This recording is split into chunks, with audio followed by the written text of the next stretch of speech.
Oke kawan-kawan, nah ini penyebab mobil manual koplingnya suka juk juk juk juk juk juk. Kalau lepas awal itu kan suka bergetar tuh. Nah, penyebabnya banyak, ada juga yang dari garden bisa, dari mounting transmisi yang udah pecah juga bisa.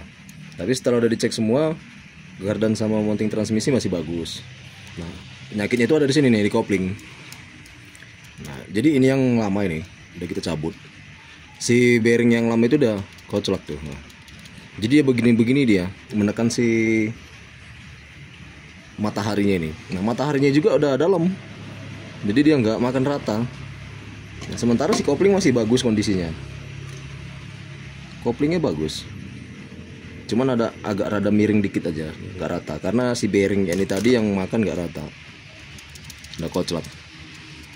Sementara kalau bearing yang baru, nah, dia goyang dikit pun nggak ada, sedikit pun nggak ada tuh. Ini nggak berisik ya, yang baru nih. Nah ini diginikan aja udah berisik nih. Jadi kalau bisa pakai yang ori ya. Ini yang kita pakai NSK Thailand. Nah untuk kampas koplingnya juga kita ganti yang ori, punyanya Daihatsu Aisin. Satu setnya ini 1.200.000-an lah semuanya. Nah penyakitnya di matahari ini biasanya kan kalau kopling suka ganti-ganti kan bilang ini masih bagus ini, ternyata ya kayak gini. Daripada dipakai setahun 2 tahun udah jelek lagi, mending ganti yang baru aja sekalian, yang ori. Nah kalau yang masih baru dia kan dia nggak ada paretannya di sini, masih rata. Nah, tapi kalau yang udah bekas terus rusak karena bearing, kalau bearingnya rusak dia makannya ke sini nih, matahari ini. Jadi dalam dia. Oke. Nah ini kan sampai kebakar dia. Jadi kalau mobilnya bergetar di awal jalan itu jangan disalahkan mesin ya. Kecuali kalau berebet itu beda lagi ceritanya.